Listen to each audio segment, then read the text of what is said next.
Bonjour, bienvenue dans Transparence, le magazine de la rédaction qui parle de l'actualité et qui donne la parole à ceux qui font l'actualité. Notre invité ce midi, c'est Sonia Backès, présidente de la Province Sud et présidente des Républicains calédoniens. Bonjour. Bonjour. Merci d'accepter notre invitation dans une actualité politique très dense, avec tout d'abord bien sûr l'élection présidentielle. Emmanuel Macron sera opposé à Marine Le Pen au second tour le 24 avril. Il est arrivé en tête au niveau national, mais aussi en Nouvelle-Calédonie, avec 40,51% des suffrages. Comment est-ce que vous expliquez ce bon résultat ? Je crois que c'est tout simplement le résultat de son action pendant le quinquennat précédent en Nouvelle-Calédonie. C'est-à-dire que les électeurs qui ont voté pour François Fillon en 2017, parce que c'était un candidat comme François Fillon qui apportait finalement une forme de garantie de maintien de la Calédonie à la France, se sont reportés naturellement sur la candidature d'Emmanuel Macron suite à l'action déterminée de Sébastien Lecornu notamment au moment du dernier référendum et du maintien de la date malgré les menaces des indépendantistes. Donc je pense que très naturellement, cet électorat dit de droite s'est porté sur la candidature d'Emmanuel Macron, d'une part en reconnaissance, d'autre part avec le fait de considérer qu'il a pris des engagements qu'il a tenus et qu'il continuera à tenir. Alors tous ces soutiens mettent ici en avant effectivement la reconnaissance, la gratitude à l'égard d'Emmanuel Macron. Mais pourtant, depuis 5 ans, est-ce que la situation de la Nouvelle-Calédonie s'est vraiment améliorée ? Est-ce qu'en fait, l'État ne s'est pas contenté de mettre en œuvre la lettre de l'accord de Nouméa, mais en fait, sans préparer de véritables solutions d'avenir ? Est-ce qu'on est plus avancé aujourd'hui qu'il y a 5 ans ? Ah oui, on est bien plus avancé aujourd'hui qu'il y a 5 ans. D'abord, les Calédoniens ont choisi 3 fois de rester à l'intérieur de la République française. Et on aurait très bien pu avoir, et c'était, vous savez, le représentant local de Marine Le Pen qui avait dit qu'on pouvait décaler un peu le dernier référendum parce que les indépendantistes, s'ils pouvaient finalement accepter une autre date, ce serait mieux. Moi, je considère que ça, c'est les gens qui ont mauvaise conscience, qui sont mal à l'aise vis-à-vis des indépendantistes. Les indépendantistes, ils ont accepté la date en mai 2021. La situation du Covid ne nous obligeait pas à reporter le référendum, et donc il n'y avait aucune bonne raison de reporter ce référendum. Donc c'était le minimum effectivement de tenir cette date-là, et on voit bien la fragilité de certains candidats, et c'est le cas de Marine Le Pen avec des représentants locaux qui poussaient le ministre des Outre-mer à décaler cette date. Donc oui, ça aurait pu être bien pire. On aurait pu être dans une situation où aujourd'hui on n'aurait pas encore tranché cette question-là. Ce qui est quand même, ça nous change quand même la vie. Aujourd'hui, on est dans une situation où l'Union calédonienne ne redemande pas de nouveaux référendums. On évolue, on arrive dans les discussions avec une situation où on a 3 référendums juridiquement et politiquement valides. C'est quand même extraordinaire en termes d'évolution. Et si Emmanuel Macron est réélu, ce qui est tout de même une hypothèse possible, voire probable, quels sont ses projets pour la Nouvelle-Calédonie ? Est-ce qu'on sait où il veut l'amener ? Est-ce qu'on sait comment il veut y arriver ? D'abord, encore une fois, moi je suis très attachée aux actes. Je parle beaucoup de preuves d'amour plutôt que d'amour, et je crois que il l'a pas fait que sur la question du référendum. Il l'a fait aussi sur toutes les crises. Et des crises, malheureusement, moi j'aimerais bien vous dire qu'à l'échelle nationale comme à l'échelle locale, on n'en aura plus. Mais on en a eu avec le Covid, on en a aujourd'hui avec l'Ukraine, on a eu des tensions en Nouvelle-Calédonie, on en aura peut-être encore. Et savoir qu'on a un État fort, c'est extrêmement important. Et Emmanuel Macron s'est positionné très clairement sur des questions majeures pour l'avenir de la Nouvelle-Calédonie, et notamment dans la déclaration qui a été faite en juin 2021, donc avant le référendum, cette déclaration qui a été faite suite à l'accord qui avait été trouvé avec l'Union calédonienne sur la date du référendum, qui dit notamment ouverture du corps électoral. Ça, c'est quand même un élément extrêmement important, qui dit qu'il va mettre tout le monde autour de la table, mais avec des fondamentaux qui sont ceux-là. Et donc, moi, je crois profondément dans la détermination d'Emmanuel Macron à ce que les choses se passent bien. Ça, c'est clair. Il a toujours fait les choses pour qu'on arrive à se parler, mais avec des éléments concrets sur lesquels il y a des engagements forts de sa part. Vous parlez des indépendantistes, on constate un durcissement de leur part. Ils veulent des bilatérales avec l'État, ils réclament la pleine souveraineté en 2025 ou un nouveau référendum organisé par l'ONU. Est-ce que leur attitude va évoluer après la présidentielle ? Est-ce que c'est une posture pour l'instant, ou est-ce que c'est pas un peu inquiétant de voir ce durcissement ? Je crois qu'au-delà de la question du positionnement pour les présidentielles ou pour les législatives qui vont suivre, les indépendantistes ont toujours, avant l'ouverture de discussion, des postures très dures. Et en particulier Daniel Goa, dont on voit les déclarations lues à chaque comité directeur qui sont extrêmement violentes. Je pense qu'il ne faut pas que les Calédoniens soient paniqués à chaque nouvelle déclaration des indépendantistes.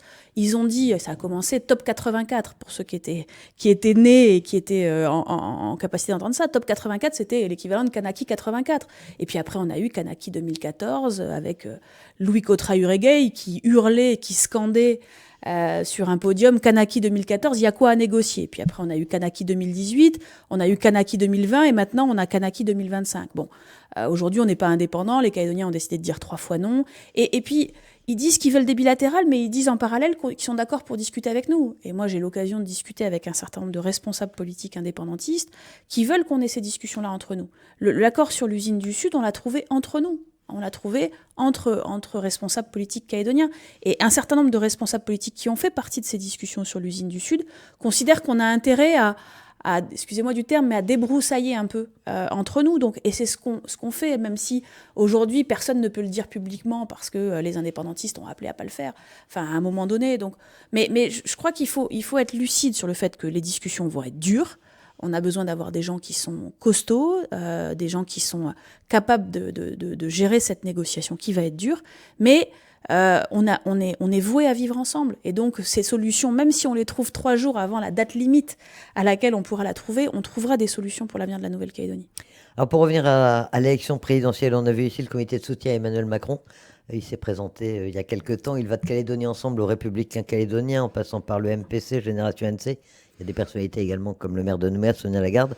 Est-ce que vous avez vocation à vous retrouver après la présidentielle dans une maison commune qui serait, on ne sait pas trop, parti unique, confédération de partis, comme le souhaite Emmanuel Macron aujourd'hui? Est-ce que c'est envisagé à l'échelon de la Nouvelle-Calédonie? On l'a dit, pour nous, d'abord, chaque chose en son temps. D'abord, il faut qu'Emmanuel Macron gagne ce deuxième tour. Donc, on est très concentré sur ce deuxième tour de l'élection présidentielle. On est tellement concentré qu'on fait un meeting mardi soir prochain, qui va effectivement de Calédonie Ensemble au maire de Nouméa, en passant par le maire de Bourail, de La Foi, de Païta et tous les partis politiques. On fait ce grand meeting tous ensemble parce qu'on est concentré sur le deuxième tour. Mais il faut aussi dire la vérité aux Calédoniens. La vérité, c'est quoi? C'est que dans les discussions, on sera d'autant plus fort qu'on a des personnes autour de la table, donc des députés en l'occurrence, qui font partie d'une force qui partagent les mêmes idées. Et c'est vrai que ce qu'on veut faire, ce qu'on veut construire pour la suite, c'est dire on sera plus fort si on a 2 députés qui sont investis par le président de la République, qui ont le soutien du président de la République. Quand on s'exprimera, on n'aura pas des opposants autour de la table, on n'aura pas des opposants aux représentants de l'État. On aura des gens qui font partie de la même équipe et qui sont de la majorité présidentielle. Donc notre objectif, très clairement, la maison commune, c'est un terme qui a été utilisé par certains, c'est pas forcément celui qui sera conservé, mais en tout cas, on souhaite avoir des candidats investis par la majorité présidentielle, qui ensuite ont le soutien du président de la République si Emmanuel Macron est élu, et qui ensuite seront autour de la table à ce titre-là. Mais au-delà des législatives, parce que là vous nous parlez des investitures, au-delà des législatives, il n'y a pas d'idée de recomposer le paysage politique calédonien avec en réunissant tous les partis qui auraient soutenu le président de la République actuelle? Vous savez, le paysage politique, il a déjà été reconfiguré. Je voudrais revenir un tout petit peu en arrière, parce que les Calédoniens ne doivent rien comprendre de savoir qui est avec qui. C'est sûr qu'ils doivent se poser des questions. Parce qu'il y a des majorités à géométrie variable. Et vous savez, c'est exactement ce que j'ai dit, notamment à Thierry Santa, quand on a construit l'Avenir en Confiance en 2019. Je lui ai dit, il faut qu'on arrête ces unions de circonstances, parce qu'elles se font et elles se défont au gré des élections. Et ça, il faut arrêter ça. Et donc, je lui ai proposé de faire une structure juridique, un parti unique, de supprimer nos partis politiques multiples et de faire un parti politique global de l'Avenir en Confiance ou des loyalistes. Et la réponse a été claire, non, nous, c'est le rassemblement, le rassemblement, le rassemblement. Et au final, à chaque fois, ils ont fait échouer ces possibilités-là. Ça a été d'abord l'Avenir en Confiance, puis les loyalistes, parce que le repli sur le rassemblement et sa légitimité historique que je reconnais. Mais je crois que... Et du coup, après, qu'est-ce qui se passe? Il s'est passé l'élection à la mairie de Païta, où Thierry Santa a utilisé la charte de l'Avenir en Confiance pour justifier son non-soutien à Willy Gattuo. Même charte, je le rappelle, la charte de l'Avenir en Confiance, elle dit quand on n'est pas d'accord sur une décision, on vote. Virginie Ruffnac s'est déclarée candidate à la présidence du Congrès. On a eu un vote, 11 voix contre 7 pour qu'elle retire sa candidature. Elle a refusé de le faire. Et en fait, le Rassemblement, depuis 3 ans, enchaîne les décisions, considérant qu'on ne se séparera jamais et que nous, on n'a qu'à subir tout ce qu'ils font. Je crois qu'aujourd'hui, il y avait besoin de cette clarification. Donc, vous me parlez de reconfiguration du paysage politique. C'est déjà le cas. On a des gens qui se sont déclarés, je veux dire, les législatives, pardon, j'enchaîne parce que je pense que c'est important que les Calédoniens comprennent. Les législatives, on a proposé, Gilles Brial et moi, on a proposé les yeux dans les yeux à Thierry Santa de trouver un accord sur les législatives et de lui donner d'être notre candidat sur une des 2 circonscriptions de son choix. C'est-à-dire qu'on peut pas faire on peut pas être plus généreux que ça. On lui a dit, c'est toi qui choisis et nous, on se calera sur le reste. Eh bien, même pas, il a pris la peine de nous répondre parce qu'il considère que c'est le rassemblement et que le rassemblement est légitime. Ben, on peut pas vouloir une union tout seul. Vous savez, c'est comme un mariage. Hein. Quand il y en a qu'un des 2 qui veut que le mariage tienne, en général, ça tient pas. Et là, c'est le cas. Et donc, il y a une reconfiguration politique de fait. Moi, je suis aussi également surprise et je respecte les électeurs de tous les camps, mais je suis surprise que malgré le soutien de Nicolas Sarkozy à Emmanuel Macron dans ce 2e tour, de Jean-François Copé, de Gérard Larcher, enfin bref, de tous les, excusez-moi du terme, de tous les cadors des Républicains, on est aujourd'hui deux représentants des LR qui donnent pas de consigne de vote. Enfin, je suis surprise de ça. Il y en a 2 chez les Républicains en métropole également qui donnent pas de consigne de vote ou qui se détachent des consignes de vote en faveur d'Emmanuel Macron. Il y en a qui ont annoncé qu'ils voteraient blanc. Très clairement également. Est-ce qu'il n'est pas normal, justement, surtout en Nouvelle-Calédonie, où on connaît la vitalité de la vie politique, de laisser chacun un peu s'exprimer? Est-ce qu'on voit bien que même le FLNKS a des partis, pourtant la structure tient depuis longtemps, sont des partis autonomes qui chacun ont leur vie propre et leur opposition. Est-ce que vous ne pouviez pas envisager ça côté loyaliste, sans tomber dans un parti unique forcément? Parce qu'on voit bien la difficulté que ça a à tenir et le fait que ça ne tienne pas d'ailleurs. Bien sûr, je pense qu'effectivement c'est la démocratie, que chacun s'exprime. Je crois que simplement quand on se prévaut d'une union, la moindre des choses c'est au moins d'essayer de se mettre d'accord. Et on aurait très bien pu se mettre d'accord sur un désaccord. Mais là, le Rassemblement décide de vivre sa vie depuis très longtemps maintenant, sans se demander ce qu'on peut en penser. Et puis vous savez, l'histoire de le premier tour c'est les primaires, le 2e tour on se retrouve. Je peux vous en parler, moi, en 2017, hein, au 2e tour, on se retrouve. Hein. Moi, il y avait Gaël Yano, Bernard Deladrière et moi-même qui étions tous les 3 candidats des Républicains en 2017 au premier tour. Je me retrouve au second tour face au candidat du Noyer, qui n'était pas de notre famille politique à l'époque. Et à ce moment-là, il y a eu un 2e tour qui a regroupé tout le monde contre moi. Donc vous savez, le 2e tour, le problème d'une campagne électorale, c'est que si on ne se cale pas avant, si on ne fait pas les choses proprement, les campagnes électorales, elles divisent. Et à la fin, on le voit bien, quand on se retrouve à donner une consigne de vote contre celui qu'on a combattu pendant toute une campagne, c'est compliqué. Donc, il ne faut pas faire croire aux gens que c'est facile, que c'est comme si c'était une primaire. Non, ça ne marche pas comme ça. Ça ne marche pas comme ça. Déclarer une candidature de manière complètement indépendante comme ça, c'est comme le Congrès, la présidence du Congrès. Virginie Ruffnac, moi j'étais au salon de l'automobile quand elle est passée sur vos ondes, Madame Noire, pour dire « je suis candidate à la présidence du Congrès ». Quand tu es candidat pour la présidence du Congrès et que tu es le seul à vouloir être candidat, t'es pas élu et on a fait élire Roch Wamitan. Virginie Ruffnac a fait élire Roch Wamitan. Alors, c'est ce qui amène cette recomposition qu'on a vue cette semaine au Congrès avec la création d'un groupe loyaliste qui réunit des élus des Républicains calédoniens, du MPC et de Génération NC. Il manque Calédonie Ensemble encore pour faire le groupe des soutiens d'Emmanuel Macron. C'est envisagé ou pour l'instant vous restez à 3 groupes non indépendantistes au sein du Congrès? Écoutez, encore une fois, chaque chose en son temps. Il y a les élections présidentielles, il y aura la préparation des élections législatives qui reste une échéance nationale et il y a la reconfiguration locale. Moi, encore une fois, je considère qu'on a, en Calédonie, on pourrait rester à 3, 4, 5 groupes, les indépendantistes le font, à la limite, pourquoi pas. On a un enjeu particulier en Calédonie, c'est cette question des discussions sur la sortie de l'accord de Nouméa. Et moi, je crois qu'on doit avoir autour de la table des gens qui sont forts. Et pour être fort, je pense que le fait d'être investi par le président de la République, le fait d'avoir un lien fort, et moi je sais à quel point, chacun sait ma proximité avec Sébastien Lecornu, mais je sais le poids que ça a eu dans le choix qui a été fait de maintenir le référendum en décembre 2021. Sébastien Lecornu qui ne s'occupera plus du dossier calédonien. Ça, vous savez, c'est pas sûr. Vous pensez qu'il pourra avoir encore des responsabilités? Je crois que si Emmanuel Macron gagne, Sébastien Lecornu, qui est quand même celui qui aujourd'hui a la meilleure connaissance du dossier calédonien, il connaît tous les acteurs avec leurs défauts et leurs qualités et leurs forces. Et je pense que, enfin, ce que je comprends de ce que me dit le président de la République, c'est que Sébastien Lecornu sera là où il sera, toujours en lien avec la Nouvelle-Calédonie. Et honnêtement, je pense que c'est une bonne chose parce que nous, à chaque changement de gouvernement, la Calédonie est traitée par des gens qui découvrent, alors avec sans doute plein de bonne volonté, mais le temps de comprendre. Parce qu'en plus, on est quand même compliqué. Il faut quand même comprendre qui est avec qui et ça change régulièrement. Et c'est vrai qu'aujourd'hui, Sébastien Lecornu, il a tous les codes. Il a compris. Et donc, je pense qu'il sera toujours en lien avec la Nouvelle-Calédonie. Même s'il ne sera plus ministre des Outre-mer, on peut penser vous savez, ça a été à un moment donné à Matignon que ça a été traité, à l'Outre-mer. Si Sébastien Lecornu est ailleurs et que le président de la République lui dit qu'il s'occupe du dossier de la Nouvelle-Calédonie, il s'occupera du dossier de la Nouvelle-Calédonie. Alors, pour revenir aux affaires politiques ou politiciennes, on a envie de dire locales, est-ce que c'est vraiment des divergences? On ne comprend pas forcément cette recomposition, cette réorganisation. Quand on voit par exemple que concernant l'avenir de la Nouvelle-Calédonie, vous êtes plus proche du Rassemblement avec lequel vous défendez une prééminence provinciale qu'avec Génération NC par exemple, qui veut une Calédonie une et indivisible sans les provinces. Donc comment les Calédoniens peuvent comprendre? Est-ce que ce sont des rapprochements de circonstances? Est-ce que c'est des querelles de personnes? Je crois que, vous savez, la question de la prééminence des provinces à laquelle je suis très attachée, ça va pas être finalement ce qui va arriver en premier dans les discussions. Ce qui va arriver en premier dans les discussions, c'est quoi?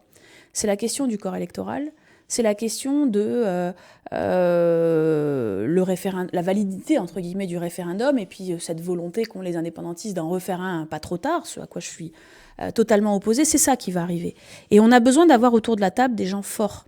Des gens forts. Et c'est vrai que moi, vous savez, j'ai vécu 3 ans avec le Rassemblement. Et quand on a négocié la date du référendum, on avait un Thierry Santa qui avait été éjecté du gouvernement, du 16e gouvernement, et qui discutait avec l'UC de bien vouloir pour qu'il veuille bien le réélire président en considérant que la date du référendum était moins grave. Ben moi, je suis pas comme ça.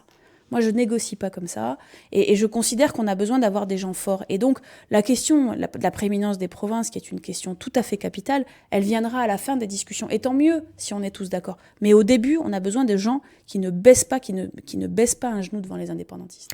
Et alors, pour les législatives, puisque vous êtes très opposé à ce que le Rassemblement présente ses propres candidats, vous dites que vous avez essayé d'obtenir des candidatures uniques, vous n'y êtes pas arrivé.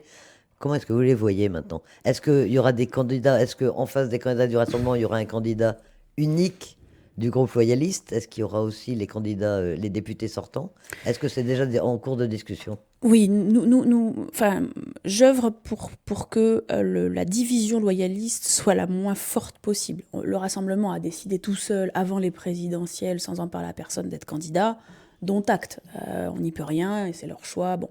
Maintenant, sur ce qui reste du paysage, ce qui est quand même une grande partie du camp loyaliste au Congrès, ce que je souhaite, c'est qu'on puisse limiter le plus possible la division. Donc je souhaite qu'effectivement, on puisse avoir des candidats uniques qui porteront la voix de la majorité présidentielle dans la première et dans la deuxième circonscription. Ah, il y a l'obstacle des députés sortants. Ils seront, vous allez être amené à soutenir des députés, enfin des candidats calédoniens ensemble éventuellement, si ils veulent se représenter ou s'ils ont l'investiture de la REM, puisqu'ils soutiennent Emmanuel Macron eux aussi. C'est pas la question des députés sortants, c'est pas un obstacle, c'est un paramètre de l'équation. Je dis obstacle parce qu'ils sont pas dans le groupe loyaliste que vous avez fait au Congrès. Certes, mais c'est un paramètre. Je répète, on est dans des élections nationales, on n'est pas sur des élections locales.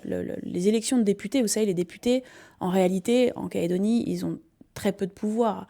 Ils n'ont pas de pouvoir. Les compétences étant quand même largement transférées, le député, il n'a pas beaucoup de pouvoir. Qu'est-ce qu'il a comme pouvoir majeur? Celui d'être autour de la table pour les discussions. C'est ça la réalité. Et donc, oui, je considère que on va avoir qui dans les discussions? On va avoir un camp indépendantiste, on va avoir un représentant de l'État ou des représentants de l'État, et on va avoir un camp non indépendantiste. Et ceux qui seront autour de la table, plus ils seront d'une part forts, plus ils seront unis, et plus ils seront proches, entre guillemets, de l'État, et plus ils arriveront à faire avancer leur cause. Donc, vraiment, je crois dans la limitation le plus possible de la division non indépendantiste. Et la réconciliation avec le Rassemblement, parce que ça a l'air quand même tendu. Vous n'y croyez pas? Si, moi, vous savez, je crois, je suis peut-être un peu optimiste, mais je crois profondément, et c'est pour ça que je regrette des décisions sans en parler, parce que parce que je crois profondément qu'on n'a pas d'autre choix que de se réunir. La Calédonie ne peut pas se permettre ces divisions-là. Donc j'espère que le rassemblement arrêtera de se repli sur son propre parti. Je comprends, et j'ai été au rassemblement, hein, j'en suis partie en 2012, mais j'ai été de mes 18 ans jusqu'en 2012 au rassemblement. C'est ma famille politique d'origine, etc. Mais on ne construit pas toute sa vie politique sur une légitimité historique, ça suffit, quoi. Et donc, j'espère que le rassemblement arrivera à progresser pour sortir de ça et faire des choses ensemble avec tout le monde. Alors, on a vu l'unité de tous les loyalistes, et là, du rassemblement à Calédonie Ensemble, en passant par les différents partis, lors de l'examen du budget, quand vous avez tous quitté l'hémicycle face au budget qui a été défendu, présenté par le gouvernement Mapou. Ça veut dire que sur certains sujets et face aux indépendantistes, vous faites l'union? Bah oui, alors on a réussi, et on en a discuté ensemble, on a réussi à prendre la décision tous ensemble, parce que les humiliations successives des indépendantistes dans l'examen du budget étaient devenues insupportables. On a décidé de tous sortir. Et je pense que c'était un acte fort, et on a vu la réaction des Calédoniens suite à ça. Les Calédoniens nous ont remerciés, non pas uniquement d'être sortis pour le budget ou d'avoir fait un acte fort, juste d'être ensemble. Ils en ont marre des divisions. Ils en ont marre des divisions. Et vraiment. Et puis ils n'arrivent plus à suivre. Et puis, alors, donc, on fait cet acte-là. Je ne sais pas quel jour c'était, ça devait être un mardi. On fait cet acte-là, on est tous ensemble, on met sur la photo de gauche à droite tous ceux qui siègent au Congrès au titre du camp non indépendantiste. Et puis le lendemain, on découvre la candidature de Virginie Ruffnac et de Thierry Santa aux législatives. Mais enfin, quel message! Vous ne l'avez pas découverte, vous la connaissiez quand même. Ah, j'ai découvert. Je pense que, sincèrement, qu'on aurait pu encore en parler. La proposition qu'on a faite de partage des circonscriptions à Thierry Santa, elle méritait d'être étudiée. Et la réaction de dire le lendemain de cet acte d'unité, encore une fois, il méritait qu'on pose quelque chose là-dessus. On a été capable de faire ça, ça méritait.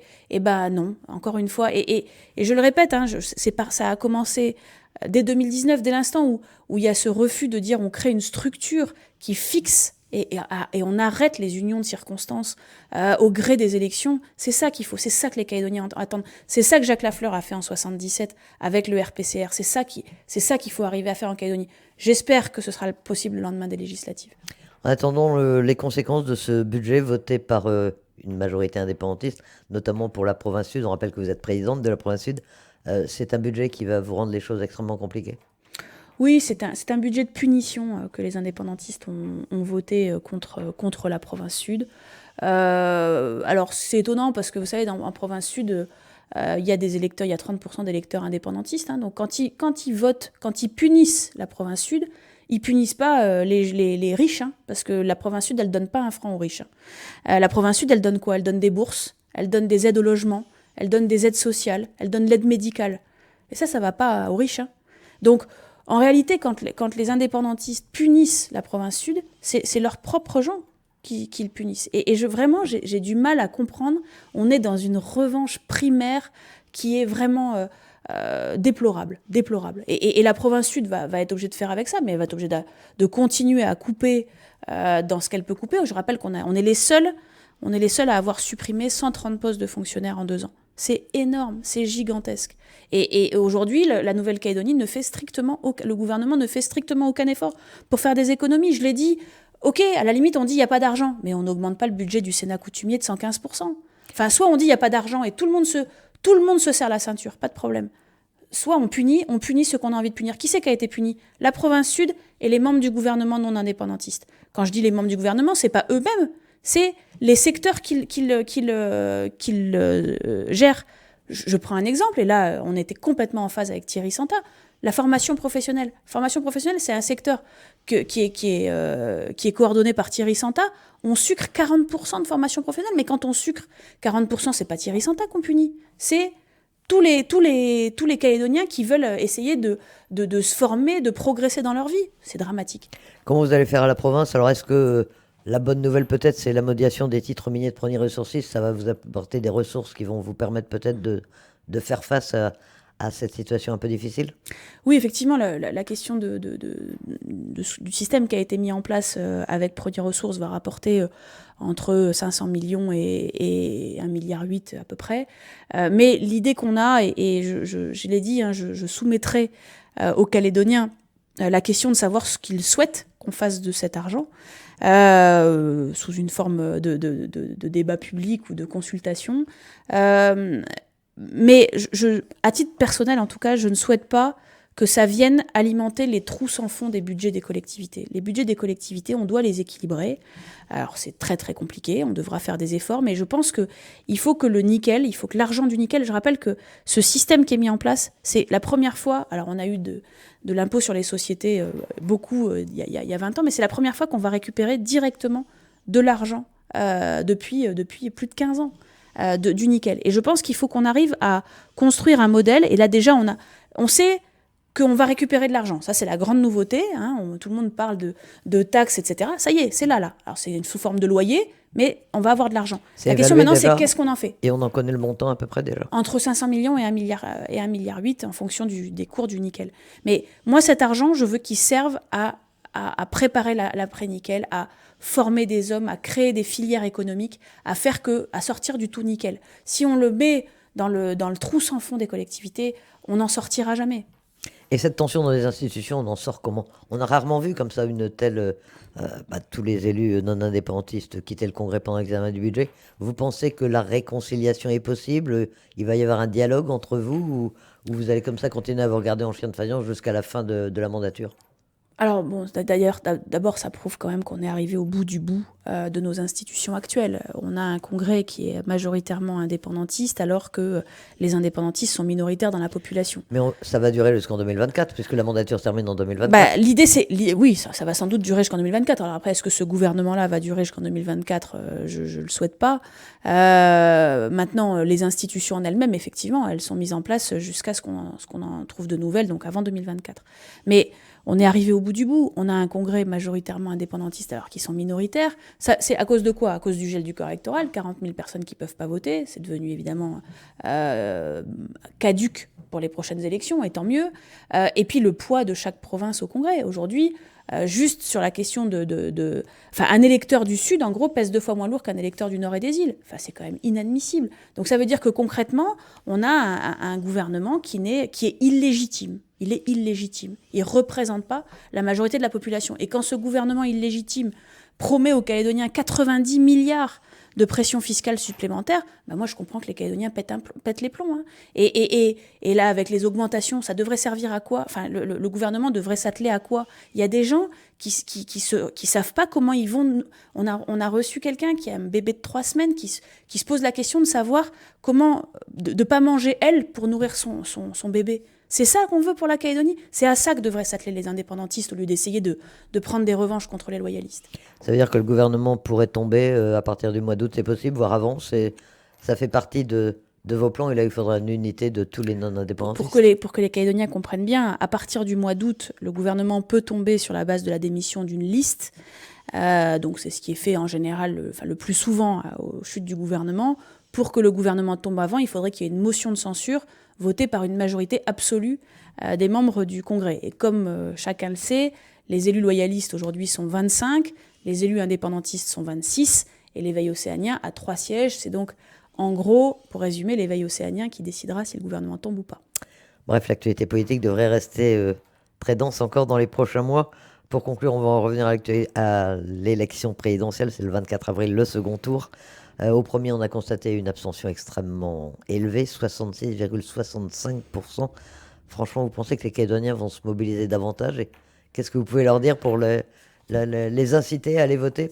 Je voudrais quand même juste relativiser, même si c'est des chiffres qui sont très importants, le chiffre avec deux éléments importants. Un, les indépendantistes ont appelé au boycott. Donc on a déjà 40, 45, 47% de la population qui vote pas. Et ce sera la même chose pour le second tour. Et ce sera la même chose pour le second tour. La deuxième chose, c'est qu'on a inscrit automatiquement, parce que ça a été dans le cadre de la préparation du référendum, 30 000 personnes en plus entre 2017 et 2022. On est dans une situation dingue où on a 10 000 personnes de moins en Calédonie depuis 5 ans, mais on a 30 000 électeurs de plus. Pourquoi ? Parce qu'on a inscrit automatiquement des gens qui n'ont jamais été votés de leur vie. Et donc ça compte dans le chiffre final de l'abstention, ces gens-là qui n'ont jamais été votés, qui n'étaient pas inscrits en 2017 et qui sont inscrits en 2022. Mais ça reste un chiffre très faible, qui sera sans doute également faible au deuxième tour, mais j'invite quand même les Calédoniens à prendre conscience que le président, et en particulier à ceux qui soit ont voté non à l'indépendance, soit qui n'ont pas pu voter au référendum, les exclus du corps électoral, à se mobiliser. On a un président de la République qui s'est engagé en tant que chef de l'État, pas en tant que simple candidat, en tant que chef de l'État, qui s'est engagé au dégel du corps électoral. Allez-y, quoi. S'il y a un moment où il faut aller voter, je parle aux 40 000 personnes qui sont exclues, c'est maintenant. Allez-y. Sonia Backes, présidente de la Province Sud et présidente des Républicains calédoniens, soutient également d'Emmanuel Macron dans cette campagne. Merci d'accepter notre invitation. La fin de ce magazine Transparence, un magazine qui sera rediffusé dimanche soir, juste après votre édition de 17h45. Et dans un instant, vous pourrez le retrouver en audio et vidéo sur notre site internet. Excellent après-midi. Votre prochain rendez-vous d'info, c'est à 13h.